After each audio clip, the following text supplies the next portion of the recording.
Hi friends, this is Suzy, your gaming guru, here to help you solve the puzzle of level 2585 in Candy Crush Saga. If you find my videos helpful, I would ask that you consider liking and subscribing, because subscribing in turn would really help me out. So this is a special dedication for Nora, who has let me know that they've changed this board, and it is very difficult. I remember having used boosters to get this done before, but I'm going to try to do this without boosters now. I'm at an even greater disadvantage than Nora, who has 17 moves to clear out 64 jelly. I have to try to get it done in 15. I could hunt around for a different device or browser that gives me a different experience, but I figure if I do it with even greater challenges, then hopefully that will help everyone to understand the mechanics and understand it can be done. All right, so here we go. In order to clear out the jelly, I need to get rid of these cake bombs, right? And in order to get to this cake bomb efficiently, I have to collect this key, which will open up all of these sugar chests. And then eventually, when I get the cake bomb gone, it'll take off a layer of here. So this jelly will be reduced down to one layer, and it'll get this key, which will open up this. That's a lot to do in 15 moves or 17 moves. There's a reason this is listed as a hard level. I might be stuck here for a while, but I'm just going to work on the mechanics. Unfortunately, I only have one move I can make. It's not a very strategic move. There's no strategy when we don't have choices. We just have to wait for the board to comply with what we want to do. And I'm using up all my turns just to get to this key, and now I can't even collect that key. Yikes. Ah, finally I got a stripe. I can't use that stripe. Here we go. Got another stripe, and now things are opened up and we got some good cascades. With only 5 moves left, it's very unlikely I'm going to reach through here, but I am going to keep working on ways to get over to this side of the board to try to help me. Can I do it directly? No, I don't have anything that directly allows me to get things together. I've got 5 different colors, so it's hard to make matches and specials. Can I make anything over here? Like, could I put a stripe together with this wrapped? I don't see that either. If I move this green over to here, a blue drops in. So it's not orange, orange, orange, orange. It's orange, blue, orange, orange. So that doesn't work out very well. So I think I'm going to do this and hope for some cascading. And I did. I got some good cascading. This is going to take out one of the wedges in this quarter and one of the wedges in this quarter. And I was hoping for more cascading to have more things happen. It didn't. I can see I'll probably be stuck here for a while, especially when I start with such a poor setup. It really was awful that I had to take all those moves without any ability to change the strategy, to make a good choice. But here's the thing that I know. With only 15 moves, I do have the opportunity to relax a bit and look at each of my moves and see which one is the very best move to take. Again, I'm going to be looking at making moves directly against here once I get things open. If I can't, then I'm going to be looking for ways to trigger cascades so things can drop along, especially this far side of the board. And when I can't, I'll be using this area to make specials to attack over here. Those are my objectives. Also, if I end up getting a color bomb, unless it's like a color bomb attached to a stripe or something that's going to take this out immediately, I'm probably just going to match it with the color of the key so that I can open this up and work on both of these at the same time. That would be optimal. So if you want to start with a booster, I would start with a color bomb and match it and try to get this key on your own and then match the color bomb with this key, if possible. Anyway, I'm going to pause the recording. I'm going to come back with a new board, but with no microphone, until I have something important to say. See you in just a bit.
So this is the point where I have to seriously consider things. I could just take a lolly hammer, hit this, and be done with it. And if I were really stuck on a board for a long time, that would be a very, uh, you know, tempting idea. But I haven't been stuck here forever. I don't think I'm going to make it out of this one, but I wanted to show you that this is kind of what needs to happen. And if I had gotten just a little bit extra luck, like a red right here instead of a green, I could do this and be done with it. So it is possible. Now I'm trying to figure out what the best move is. If I move this red over here, then this purple drops down, but there's no purple over here. If there were a purple over here, then I could match it up and take this out. I can't. So what I have to do is look for other areas to create something that'll allow me to get this done. And it's a long shot, but I'm going to do this and I hope I get some good cascading. Because if I did take this out, I have 8 jelly left. 1, 2, 3, 4, 5, 6, 7, 8. There's no jelly left under this cake bomb. So I only have to go with what is available if I just take out this cake bomb. Unfortunately, not able to get there. Can't quite get a color bomb out of that blue dropping into position. So yeah, this is me struggling again to get this done. Not quite in time, but I wanted to give you that idea of how things can go, because sometimes we do win by extraordinary luck, and if I happen to win by extraordinary luck, I wanted to show you that a reasonable amount of luck and some good practices, some good decisions got me at least close. All right, so I'm going to pause again, come back with the new board again without the microphone again, but I will come back as we find important things to share.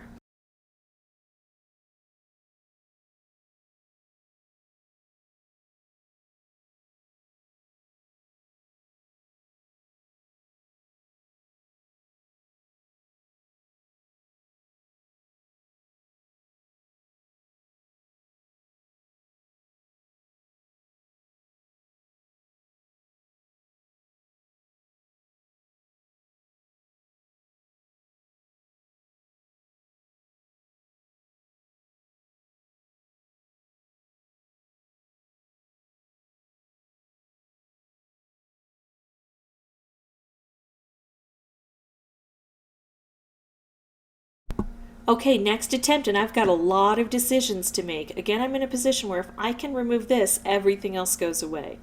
I could try to take these out and get rid of everything else without removing this, but remember that licorice is going to show up again and make things difficult. This is kind of one of the most obvious moves, and it would take out these two. Not bad. This move would take out 2 of these, plus it would drop an orange down here. So then I could take this move to take out this, and then let's say this, and then the orange would drop down. I would go like this. It would take out the other quarter that was left behind, plus a quarter here, and that's not bad. But I would still be left with a couple of things over here. I could make a stripe that's aimed to take out 2 of these things. I would have to set that stripe off. And this side isn't the one I have to worry about, it's this side. So I think I'm not going to do this, although it could have other value. I mean, I've got other things that could happen. I could make a wrapped candy over here or stripes, but I think this is too far away from the action. So do I want to start this procedure, or do I want to go with this and maybe try to bring more stripes in on this side?